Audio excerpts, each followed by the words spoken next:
Hey, how's it going, guys? If you're anything like me, you may be just starting off on your first hunts, or you've gotten a few hunts under your belt, and you're wanting to learn a little bit more about the items in Phasmophobia. I have been doing that as well, going through a few guides and tutorials, and I've been left feeling like there's a lot of loose ends, a lot of guesswork that people have put into their guides. I think this is something that this does, that sort of thing.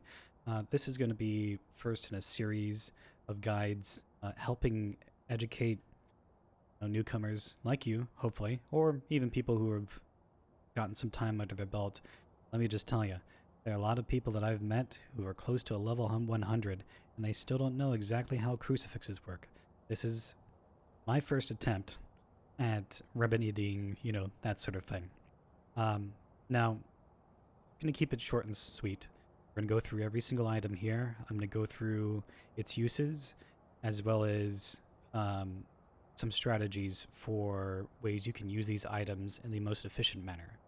There are a lot of ways you can use these items, and some items can be useful in certain situations, and sometimes you don't want to use other items. We're going to cover all that in this guide, tutorial, all sorts of thing. Item guide. Let's get right to it. First item, we're just going to start from the top to the bottom, is the EMF Reader. Now, it's pretty straightforward. You guys going through the tutorial probably have a pretty good understanding of what this item does. You hold it in your hand, you activate it, and if there's activity around you, then the meter on the EMF Reader will increase from 1, starting at green, all the way going to the red. There's 5 different stages of this EMF Reader. Each one of those stages actually indicates a different type of phenomenon, a different type of ghost activity that's occurring. Now, each of these stages, starting from the first one, that's going to be just your baseline. That's green. It's always going to be there. When you turn on the EMF Reader, it's going to read 1 all the time. It's just the background static. Number 2, those are ghost interactions. That means it has clicked a switch, or it has touched something.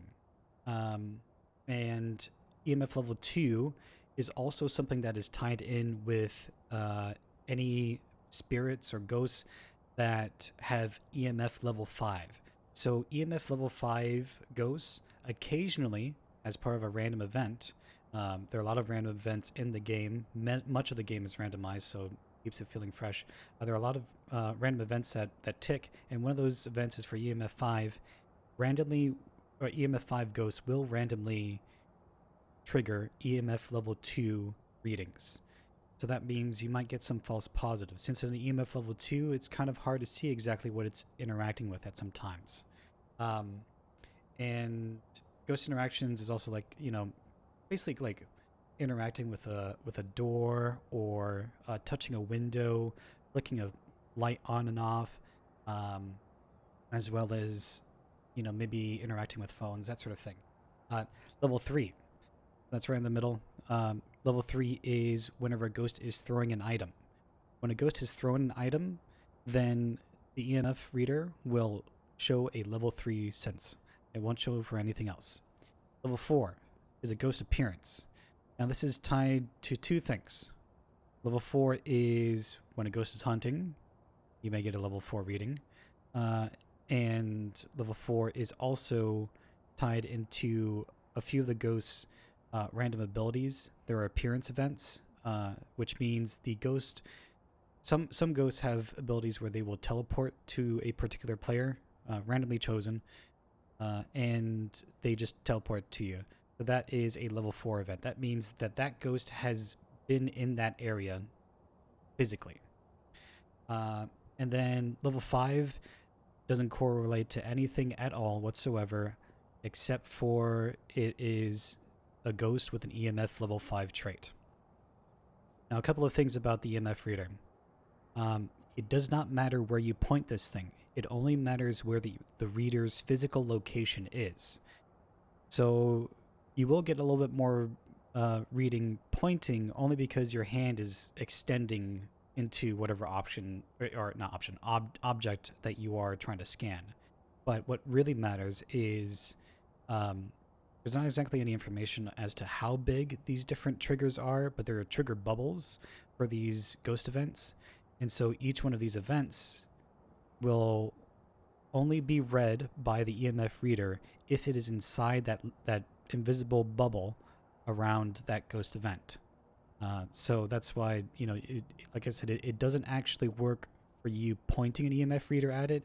It's just when you look at something that has been interacted with, your hand it's closer.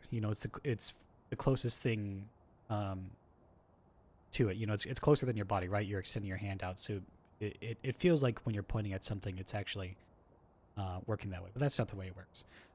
Another thing, EMF signals are not a surefire way of finding the ghost room. The ghost does not have to be in the same room as the items it is interacted with. So that means if you see a light get thrown around, across the room, candles get blown out, that sort of thing, there are a few interactions that it does have to be close by in order to do something. But for the most part, when you see an interaction with an object and you get the EMF reading, that is not a surefire sign that is the ghost room. That just means that you have ghost activity in that room, which of course you can take pictures of, etc., etc. And any EMF signals that you receive will only last 20 seconds. And they will, well, not only, but they will last 20 seconds, no matter what.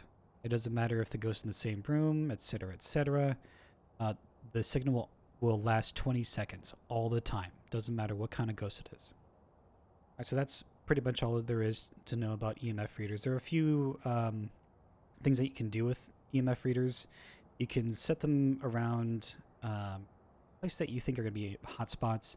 You can sort of track the ghost with the EMF reader, but that's only its physical location, and it's very, very finicky with some ghosts because sometimes they don't actually give off an EMF signal. A lot of the things in the game are a bit buggy, and EMF readings can be, depending on certain things that you're trying to, especially if you're trying to get EMF 5. Sometimes these guys will do it right off in the beginning, and sometimes they will wait close to an hour in on Asylum, and you're like, oh, I finally found it. Any case, let's go on to the flashlight. The flashlight, that's your basic light source. It's the first thing that you get, as part of your basic ghost hunting kit. It is a light source. It's not as powerful as the strong flashlight, which is something we'll get onto a little while longer, or later. But there are still a few things to note about flashlights. So flashlights can all be turned on while they are in your inventory, pressing T. So you can hold any other item in the game as long as you have a flashlight in your inventory, offhand. You can press T, and that will activate a light. And it's not weaker or anything like that. It is just exactly the same flashlight. Other basic things about electronic light sources, flashlights in particular, a strong flashlight and the UV flashlight, they will start flickering along with other lights that are on in the house. They will start flickering when two things happen. Your sanity becomes very, very, very low. So occasionally you will get a few flickers of the flashlight, but it may not be a hunt.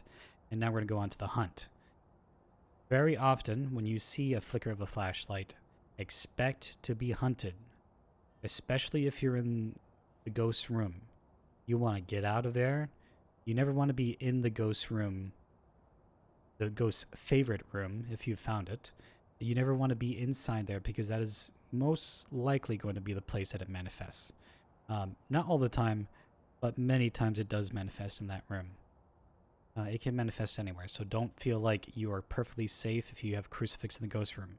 It can go out from any room and come into the ghost room in order to attack you. The most important thing is just to hide. But yeah, so it will start to flicker, and there's not too much more about the flashlights. This is pretty straightforward. You can toss them on the ground if you have a bunch of them left over. Most people will be bringing along strong flashlights, so you can sort of use these flashlights as a way to mark where you're going on bigger maps if you're not really familiar with them. Asylum in particular is a very good one to put some flashlights down, just to sort of show you a direction of where to go back. So light a regular flashlight, drop it on the ground as you're going along, kind of like a just a trail of breadcrumbs, it's a trail of flashlights, and you'll be able to see that flashlight very far down the corridor. So it'll be fairly easy to get back if you don't have someone in the van guiding you back and you don't know where you're around. All right, the photo camera. So the camera is, or this one, is used to basically just take evidence, take pictures of evidence in order to get basically your missions done. There's gonna be a lot of things like you gotta take a picture of a dirty sink, which I absolutely hate doing that one. It's so difficult to get a ghost to try and do a dirty sink, but you can take all sorts of pictures with the photo camera of all sorts of evidence. I'll go over that in just a moment. It takes 5 charges in total, 5 pictures you can take, and as far as it's concerned, it's really just a tool to earn you extra money while you're on a hunt for that extra photo bonus or whatever other mission bonus you may have. So I'm going to go over a few things here. Ouija boards, those can be taken a picture of. Another thing is I'm not exactly sure. I've been having some issues taking pictures of evidence. Sometimes it works, sometimes it doesn't. So people have been saying that active Ouija boards are the only way for them to be taken in as evidence. I'll be honest, I haven't really used the Ouija board too much, but I have seen people take pictures of the Ouija board, and it doesn't seem like it's being active. Either way, you can just take a picture of it and hope that the game recognizes. I've taken many pictures of the ghost and footprints, that sort of thing, and not gotten rewards for it. Anyways, going on to the next thing, EMF spots. So you can take pictures of the EMF reader showing EMF activity. That is another bit of evidence you can do. Then there's fingerprints. So fingerprints can be anywhere on light switches. You can have handprints on the doorways. They only spawn on one side. So if you've seen the ghost open or close a door, then what you want to do is check both sides and see if there's a handprint there. It'll usually be in the middle of the door. It's not going to be at the very top or the very bottom. It's pretty much smack dab straight in the middle of the door. It won't be on the handle, only in the middle of the door. And you'll have to check both sides to make sure. You can check the windows as well. Occasionally ghosts will knock on a window and you'll hear it. It's not very common, but it does happen. And if you do hear it, just shine that UV flashlight around and look at the window and take a picture of it. Next thing are footprints. So footprints generally are going to be things that you'll find around salt piles. And when a ghost walks through a salt pile, you'll see the footprints, and you can track them quite a bit, but it needs UV light in order to reveal them.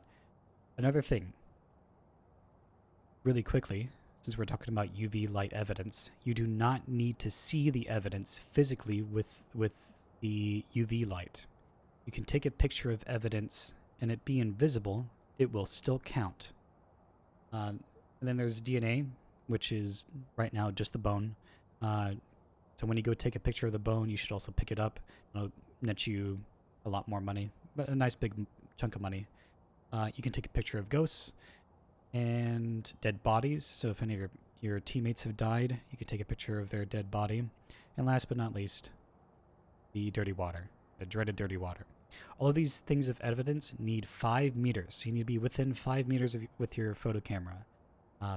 That's pretty close, especially if you're trying to take a picture of a ghost and it's on a hunt. 5 meters is like a death wish. So make sure you have a crucifix around. And another thing with evidence is you need to make sure that you have a very clear picture of the evidence. Sometimes I've had things be on the floor, like books or stuff like that, and other bits of evidence where I haven't had a very good... I'm guessing maybe I just didn't have a really good angle of it. So what I would suggest is if you... Not books, but if you have a bit of evidence, try to get some different angles of the evidence that you're going to try and take. And just update in between, trying to see. Main thing that I've had issue with is taking pictures of dead bodies. I think it might need a center on their face. There's the way that the game checks a lot of things is there's an origin point, and then it shoots a little ray, basically checking if you have good sightline to it. And if you don't have good sightline to it, then it'll count as a fail. So a lot of times you'll see things that look like they're in the camera, but they're not really for whatever reason. You might have to take a few pictures with the cameras. It's a little buggy. All right, I'm gonna go down to the lighter. Lighter's pretty straightforward. What you can do is light things with this. So 2 things you can light: candles and smudge sticks. As far as these 2 items are concerned, with the lighter in your inventory, it has to be on. So with a lit lighter in your inventory, and with either a candle or a smudge stick in your main hand, you can light it by using F. As far as VR goes, you just have to still light it with the lighter. And that's pretty much the main thing. There are a lot of candles inside the world that spawn usually within the houses. I've never seen any candles spawn in the high school or the asylum. Only the houses, like the farmhouse or street houses. Let's go on to the candle. So the candle is just a non-electronic light source. It's not going to flicker when the ghost is hunting, but it can be blown out. I guess one thing that's kind of cool about it, especially in VR, honestly, the candle's mostly something that's going to be interesting to people in VR, mainly because they can pick it up and place it upright. If you guys have tried already, which you probably have, you get a candle, you try to toss it down, you can't place it. You can't place candles as a mouse and keyboard player in this game. So what happens is the candle flops over, and half the light is ruined because half of it's going inside the object or the floor that you have in there. And so it doesn't really provide much of a light source. For us, mouse and keyboard players, the only way that these are going to be useful is by finding them in world, and they're already on a table and upright, because then they actually do provide a decent light source. Or you can hand them over to a VR player and just have them sit down. One thing that's cool for VR players, like I said, you can grab a lit candle and light the other candles with it. I've had a lot of people who really enjoy that. I don't know, it's kind of cool. Just be like, oh yeah, I can light this up. Next thing, UV light. So this is going to be a pretty important piece of earning extra money, as well as finding evidence for fingerprints. So UV lights must have the lights turned off. Otherwise, it's very, very difficult to see anything as far as evidence goes. But for the most part, UV lights will only show up for ghosts who have fingerprint traits, or they will show up for footprints. So you can scan around on the floor for footprints. You can also leave a UV light in the front of a salt pile in order to reveal any footsteps, as well as sort of track the ghost a little bit. When you put it on the floor, the UV light has a decent amount of range for the UV revealing stuff. Just make sure that the lights are off, your flashlight isn't on, and you'll be able to see if there's any interactions, and it's got a fingerprint trait for it. Moving on, we have the Crucifix.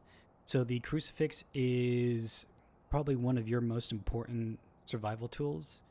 For the most part, this is going to be something that you're going to use in order to, what am I saying for the most part? Its only function is to dispel the ghost's hunt. So what happens is when a ghost is on a hunt, it does a random trigger, and based on its activity and aggressiveness level, based off of how much you've said their name and how much time has gone, yada yada, it'll trigger a hunt. Wherever it is currently, that is where the ghost will manifest. It will not always manifest inside of its room. That's something that's, a lot of people think is like, oh, okay, I'll just be safe if I toss a crucifix in the room. No. So the crucifix dispels ghost hunts as long as it's within 3 meters of the ghost. So the effective range of the crucifix is a 6-meter diameter, but 3 meters in any way around. For the most part, that's enough to cover many rooms, but through experience, you'll really begin to see, and if you're doing a little bit of guesswork, you'll be able to see which rooms you'll need to use 2 crucifixes for. Because some of them you will need to. The crucifix has only 2 charges. That means it will stop 2 hunts. Once it stops 2 hunts, it is useless, and it disappears. So make sure, when you're trying to get pictures of the ghost, that sort of thing, you are very, very aware of whether or not it shows itself. Because if it shows itself to you more often than not, and you're in the ghost room or whatever room that you were trying to provoke it in, it spawns in there. More often than not, it's attempting to do a hunt, but not all the time. Anyways, just be very careful and very mindful of how many times the ghost physically appears to you while a crucifix is around. Because the crucifix doesn't look like, you know, it's just, you know, gonna get destroyed. It will just be gone. And as far as that goes, there's not too much else to it. Oh, actually, yes. The crucifix needs to be on the floor. Don't hold it with you. Put it down on the floor in the middle of the room so it gets the most coverage. That is it. The ghost has to be within that box when the ghost hunt begins. Or not box, you know, that circle around the crucifix. If it is not, and you're huddled off onto one corner of the room and it spawns on the other side of the room, that crucifix isn't going to do anything for you. It only works once a ghost decides it's going to start hunting. Once it has already started hunting and your lights are flickering and all that, it's a done deal. You better run if you see it. One last thing is when the ghost is dispelled, when the ghost hunt is dispelled, it will be instantly transported back to its favorite room. So that can be one way to sort of keep it locked inside its favorite room, just kind of provoking it back and forth. I'm not too sure about how crucifixes work when they're overlapping. Sometimes it seems like they, you know, I imagine they only use one at a time, and whichever crucifix is the closest to it, that's the one it takes a charge of. I don't know how it works with like overlapping stuff. So like I said, I believe it just chooses whichever one is physically closer to the starting point of the ghost hunt, and then it'll take a charge off of that crucifix. I personally just like to only have one crucifix in the room at a time, and then having another crucifix maybe outside the room, is the ghost, if it's not inside its favorite room, it can still hunt in other rooms. So one inside the room, favorite room, or whatever room that you're trying to get it to get some responses from, and then have another crucifix outside so that you cover your inside and also the immediate area outside. That just gives you more coverage. That way it doesn't just walk straight into the...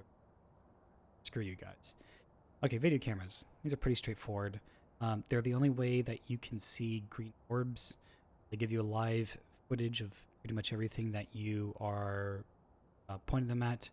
The main thing for these is I would suggest trying to keep them elevated on top of a table. Putting them in the floor oftentimes bugs out the camera, so you really only get to be able to see half of the actual picture, and it's just a pain in the ass trying to swap through, especially on very dark maps like the Asylum. Very big hallways, you put a camera on the floor, that sucks because you can barely tell the difference of all these cameras, and you don't really get a good view down the hallway anyways. And yeah, just this camera will show up on the van, so you'll be able to swap through. You can turn night vision on and off, and whatever camera that you add to the location, then it will be added to the last numbers. So your cameras will always be at the end of the list. So say on Asylum, there's 15 different cameras. when you add a video camera in there, it'll add another number. It'll be 16. So your camera will be the 16th. And every camera that is turned on after that will be assigned the next numerical number. Whatever's turned off and you turn it back, another one back on, it'll swap out the number. Let's go ahead into the spirit box. Spirit box is something that is probably my favorite thing to get a response out of. It's just cool, being able to ask questions and get a response. But this will only work on ghosts that have the spirit box trait as their, in their evidence. It's not useful for anything else. You won't get a response. You won't get any, random sounds or anything like that. Only from ghosts that will use that evidence as a spirit box. I mean, that's pretty self-explanatory at this point, right? We all know how to identify ghosts at the very basics, and that's pretty much all the spirit box is used for. Some little things about the spirit box in particular: you have to use push to talk. If you're in a solo game, doesn't matter, but if you are in a multiplayer game, use push to talk. That's going to be the way that it recognizes the questions that you ask. As far as VR goes, it doesn't matter because you're going to be constantly talking anyways, voice activity or whatever. And the other thing is, so spirit boxes will only work if you are within 3 meters of the actual ghost entity. So the ghost can interact with things around the room, like I said before, but it might not be in that room. So you may just need to ask questions over and over and over again and try and get it to physically come into the room. You must be within 3 meters for it to give you a response. Otherwise, it will not give you a response. Spirit boxes also cannot give an answer more than once every 10 seconds. So if you do get an answer and you just want to screw around a little bit, give it some time. It can only answer once every 10 seconds. It's the afterlife. It's a little cold over there. You get a little sluggish. And the last thing about the spirit box is that you won't be able to get any responses out of it unless you have the lights off in that room. The flashlights and candles, as well as UV flashlights as well, those don't matter. But any electronics, like, regular lamp or a light on in the room, that will prevent the spirit from giving you any answers. And one other thing is, a lot of times people will say, oh, there's nothing detected. When you ask a question on the spirit box, it'll say nothing detected. Now, a lot of people take that as it being, oh, well, it's impossible for it to be spirit box because it said nothing detected. That's not true. That just means it recognized one of the things that you were saying, and the ghost wasn't close enough to give you a response. So you may be sitting there for a good 5 minutes until you actually come in contact with the ghost. It just means that within 3 meters, that ghost hasn't been inside that spirit box bubble. All right, here's salt. Salt's also actually one of the things I've really been enjoying using. I don't know, I think I just like the whole interaction with it. Salt has a little bit more to it than you might think. But only really for one ghost in particular. So, we'll start off with the basics. It's mainly a cheap way of tracking ghosts. The main use for it is manifesting footprints on the floor. So it starts off with three charges. You can put them wherever you like, but for the most part, you want to put them down in corridors or doorways, places that the ghost doesn't have a whole lot of way to move around in. One other thing you can do is, if you've already found the ghost room and you still have some salt left, you can kind of just toss that salt around inside the ghost room, just to have a higher chance of it walking into the salt pile. Keep in mind that salt piles cannot be interacted with more than once every 10 seconds.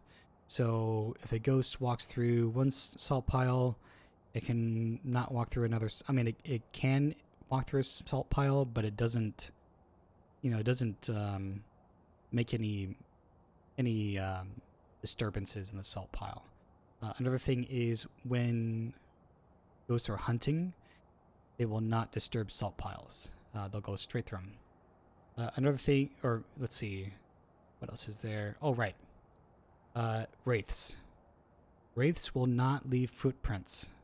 Even if it says rarely leaves footprints, that just means it won't leave footprints. If a wraith interacts with a salt pile, it will increase its activity by 50.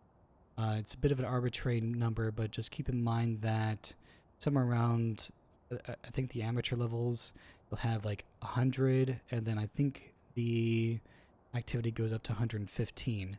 So that's like your base activity levels, and then increasing or decreasing via some of the actions, as well as any time that's left in between. So anyways, I'm not going to overload any information there. Salt will piss wraiths off, make them a lot more aggressive. So if you have a wraith and it's gone through some salt, just be prepared for it to be a lot more aggressive. All right, smudge sticks. Smudge sticks are something that people seem to be, at least in my experience, not really understanding what it does. So the smudge stick, to get into the real specifics, the smudge stick is a warding tool for the most part. It's something that you use in order to prevent the ghost from hunting. So if you guys are really low on sanity, or if the ghost has just finished hunting, you want to use a smudge stick in order to prevent it from hunting again. So what it does is it reduces the well, not chance. It prevents the ghost from hunting for 90 seconds. That means can't be aggressive or anything like that. It can still interact with things and throw things around and all that, but it will not hunt you. So 90 seconds. The only exception is for spirit. Spirit is 180 seconds, so it has double the effect on spirit. And in order to properly use this item, you need to light it, and you need to bring your smudge stick within 6 meters of the ghost. That means you have to be somewhere in the same room or wherever the activity is, walk right past it. That can be pretty difficult, but once it's a little bit a little bit more, a little bit easier to do after a hunt, because keep in mind what happens after a ghost hunt is over. The ghost will return to wherever it was when it first started the hunt. So if you guys communicate properly, you can find out generally where the ghost is going to be and smudge that area, and that'll help you out with cleansing the area for a little bit of time in order for you to get more information or some last minute pictures of evidence that you may have missed along the way. Let's see. The last thing. Oh, two last things. Smudge sticks will increase the ghost's activity. So you don't really want to use this unless either it's your mission or if the ghost is already beginning to get very aggressive. Because it's you will stop it from hunting, but you will have increased its activity. There's a random number between 20 and 30. It just randomly ticks, so and it'll increase the ghost activity. So you would think that it would sedate it a bit, but no. The sedation is stopping it from hunting, but all other activity is increased. The last thing is when it is used against a Yuri, the Yuri will not be able to move for 90 seconds. Wherever it is at that point in time, it'll be stuck there. Now the next item, tripod, pretty straightforward. There's not too much to do with it. Oh, actually, you know what? Smudge sticks, back to that. One last thing. I mentioned lighting smudge sticks, so you have to light this with a lighter in order for it to work. Now what you can do is light it either on the floor or in your hand. Using that lighter, you can turn it on, swap it out with the smudge stick. Make sure the lighter is in your inventory, and then press F in order to interact with it. This will allow you to walk around with the smudge stick in order to cover a larger area. That's around 15 seconds or so. Alright, now let's go on to the tripod again. Tripod, straightforward. What you can do with the tripod is mount a video camera to it. When you put a video camera on it, you can pick up that camera and then move it over in order to place it down on the ground in whatever place you want to do. It's a lot easier because you don't have to turn it around with the camera. I guess one thing I should mention about video cameras that I forgot before. When all of the lights are off, or the circuit breaker is off, or the fuse box is off, the ghost is able to turn off cameras. So that is another interaction that it can. Let's go on to the strong flashlight. The strong flashlight is just a better version of the regular flashlight. This is going to be definitely something that you want to keep around on you. Provides a much brighter area of light, much more intensity, and it goes much further down, has a lot more range. Just better overall. This will flicker. Same with the UV light, same with the flashlight. These will flicker when there's a hunt currently going on. And, oh, gosh, goodness. I'm so unprofessional today. One more thing about the smudge sticks. If you use this smudge stick at the beginning of a hunt, and you're within the area of where the ghost is beginning to hunt, what you can do is light this smudge stick just at the beginning of the hunt. You will get an extra 5 seconds in order for you to run. Means you'll be safe for 5 seconds longer, and that will allow you. 5 seconds is quite a long ways in order to run away from a ghost, especially considering you will, for the most part, be able to run at around the same speed as it. Okay, motion sensors. Motion sensors are very, very fun to use. I just like watching the ghost walk around the house. It's cool. You can see the motion sensor go off, but this will also trigger on teammates. Naturally, it makes sense, right? That's what they're made for, and they also, they track ghosts. For the most part, there's not too much to them. Other than that, you can see their activity on the fan. Wherever you put them on there, it'll show as a red light. When it's active, it's gonna beep. So you hear a little burp, and when that motion sensor beeps, you know that something has gone, or when that notification sounds, you know something has gone by your motion sensor. The motion sensor will light up for a few seconds after whatever has passed through it. That way you can see exactly what has been lit up. Two things about the motion sensor: it has limited range. It's about a meter and a half, somewhere around there, of range. So if you're going down a really large hallway and you put down the motion sensor, it's still possible for the ghost to get around that. So you want to make sure that these are somewhere close to maybe staircases or around the bends, around corridors. There's still a chance that the ghost will go very far around the bend, but more often than not, if you put it around a bend of a room or in a very small corridor, it'll work if the ghost goes through there. Won't give him a whole lot of wiggle room for it to avoid it.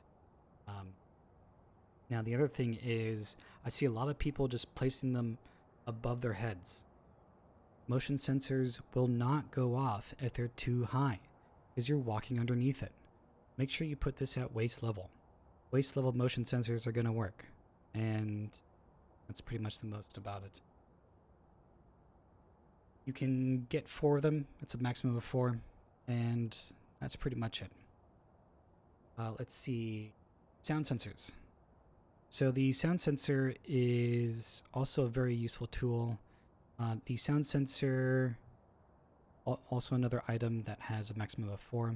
Basically, there's a large block around it. See it on the map when you place it. When you place this sound sensor, anything within that bubble, block, or what blocks, will be tracked as far as sound goes. Now, there are very varying degrees of sounds, and depending on the sound that is in there, I'm not exactly sure what the numbers are. I have to go a little bit more. There are a lot of different sounds in the game, and they all provide different levels of sound. But there is a list of things that will be will be tracked by you. So pretty much any sort of interaction. So people talking push to talk, they will not, or sorry, they will. They will make a noise. So if people are inside of a room and they're talking and trying to get the ghost to do something, that sound in there, don't be like, oh, there's a sound in there, there's something going on. It's just them talking. There may actually be something else in there, but for the most part, it's just them talking. Other things like, interacting with objects like Sanity Pills. If you take Sanity Pills in the area of a sound sensor, it'll make some sound. If you take, place some salt down, light a lighter, that sort of thing, any interactions that you would think would cause sound, footsteps, that sort of thing, that will set off the sound sensor.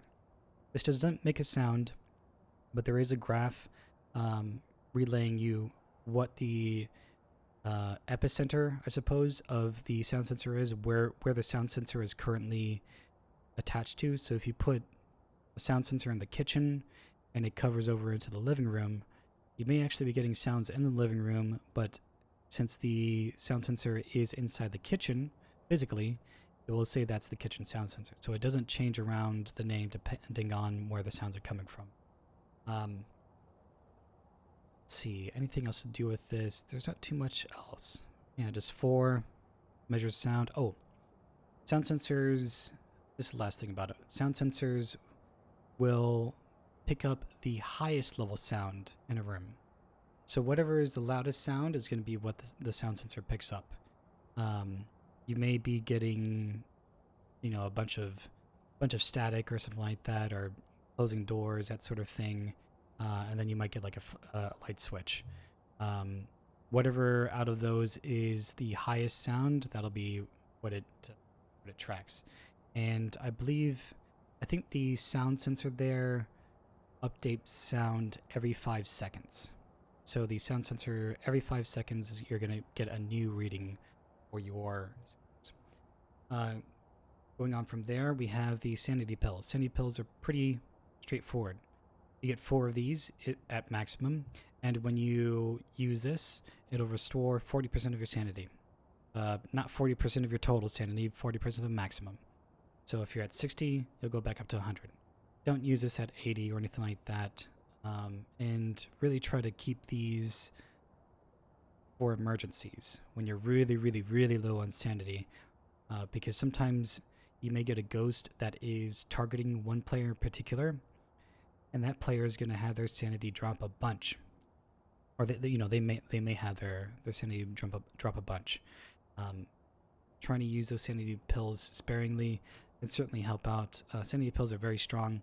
40% is a lot of time for sanity to drain, especially when only certain ghosts can really drain your sanity at a much quicker rate than others. There's not a whole lot of them. We've got the thermometer. So the thermometer is another fairly straightforward item. There are a few nuances to it. The thermometer will take a reading of any objects that are within 6 meters of where it's pointing. If nothing is in that 6 meter range, then nothing will be picked up, and temperature will not be. I think the update rate is somewhere around like every second, or just under a second, somewhere around there.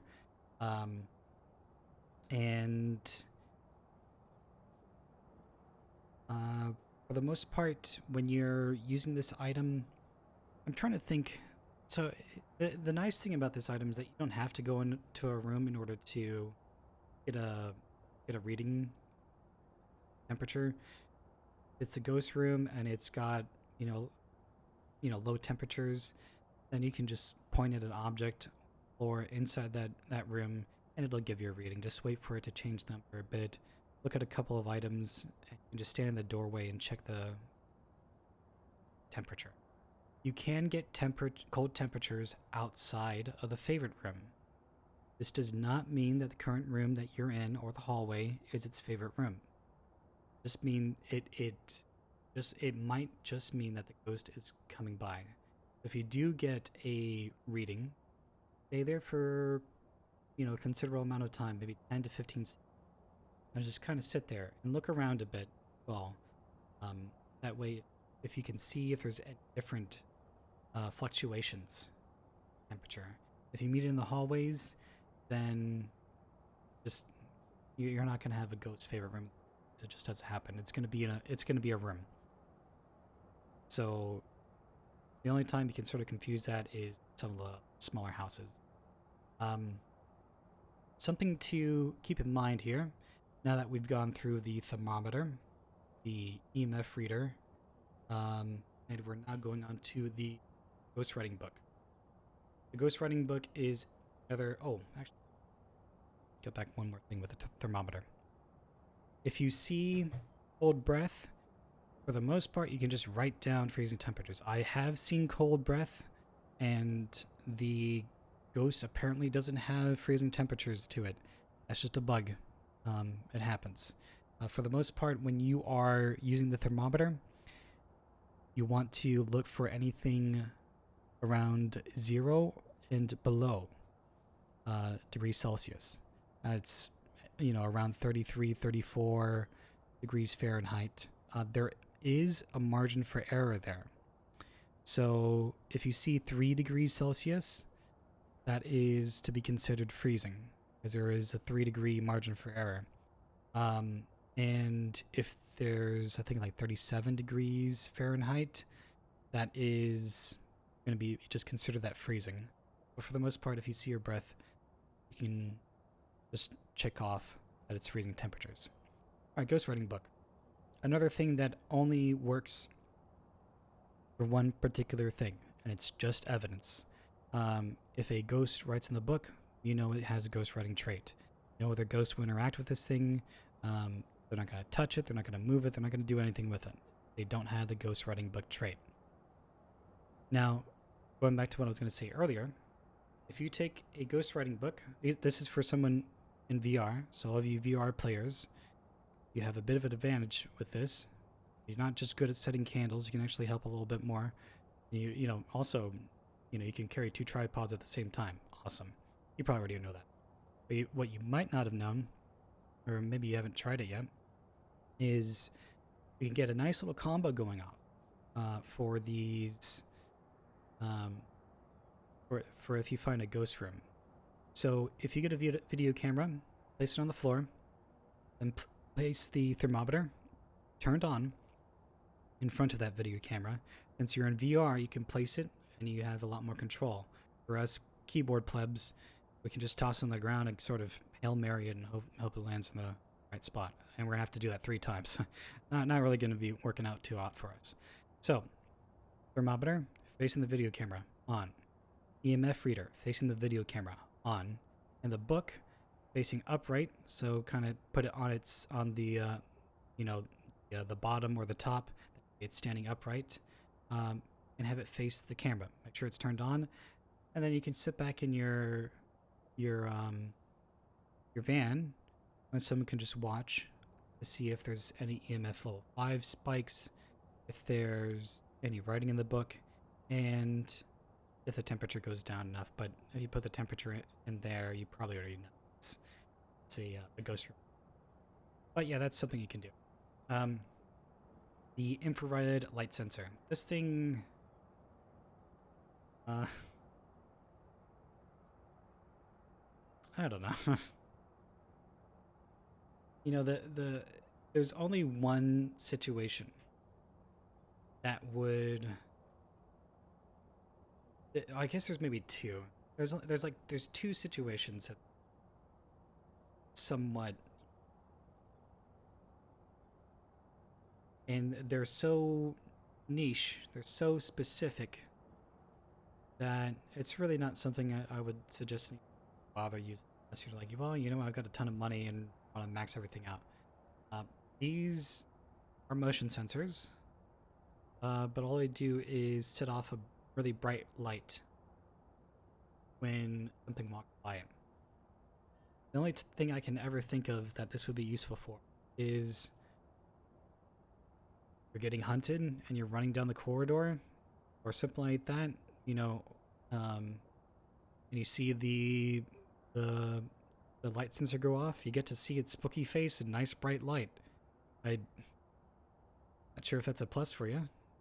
That the other thing is, you don't have to be hunting, right? Or you don't have to be getting hunted. If you see some movement down the hallway, or you won't see the movement. If you see the infrared light sensor pop up down the hallway, and you're paying attention, and you're close enough for it to render on your screen, it might be somewhat useful. But on big maps like high school, you guys have all seen it, going upstairs or downstairs, going through, and you're on the other side of the map. When you're walking down, see that big divider in the middle to help the lag.